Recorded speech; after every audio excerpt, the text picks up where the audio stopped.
ইয়া চাওক গুৱাহাটীত ইমান ধুনীয়া চাংঘৰ বনাই থোৱা হৈছে আৰু ইয়াৰ গাহৰি লাই পাতেদি আমি চাংঘৰত আজি খানা খাবলৈ আহিছোঁ য'ত আমাৰ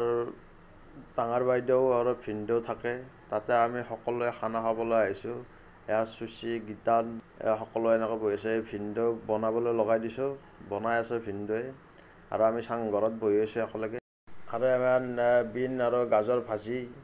সম্পূৰ্ণ চাংঘৰটো দেখুৱাবলৈ চেষ্টা কৰিছোঁ এয়া সকলোৱে আমি বহি আছোঁ ইয়াত এইটো ডাঙৰ বাইদেউ যদিও গুৱাহাটীত থাকি চাংঘৰত খানা খাই আছোঁ ফিলটো আমি গাঁৱৰ দৰে পাইছোঁ যিহেতু ঠাণ্ডাও পৰি আছে বহুত ভাল লাগিছে পনীৰ বনাই আছে দীপিকা বাইদেউ এটা চানা খাই আছে মানে মই চানা খাই আছে এয়া দেখিছে বাংলা পনীৰ বনাইছো কাৰ খাবলৈ মন গৈছে এয়া আমি কিটচেনত আহিছোঁ দীপিকা এয়া দীপিকা ৰান্ধনী হৈ যাব কিমান বাকী আছে আৰু পনীৰ বিক্ৰী হোৱা নাই হোৱা নাই না আৰু 2 ঘণ্টা পাছত নমাই দিম বস খাব পৰা হৈ যাব গাহৰিটো আমি খৰিতে বনাইছিলোঁ তো খৰিত খোৱাটো মজা বেলেগ আৰু পনীৰটো পাকঘৰত বনাই আছে এইটো গাহৰি টেষ্টিঙৰ কাৰণে দিয়া হৈছে ভাজিটো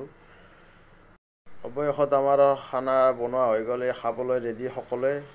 এয়া বস্তুৱে আগতে খালে আমি খোৱাই নাই এতিয়া আমি খানাটো খাই লওঁ যদি আপোনালোকে মোৰ চেনেলটো ছাবস্ক্ৰাইব কৰা নাই ছাবস্ক্ৰাইব কৰি দিব ধন্যবাদ থেংক ইউ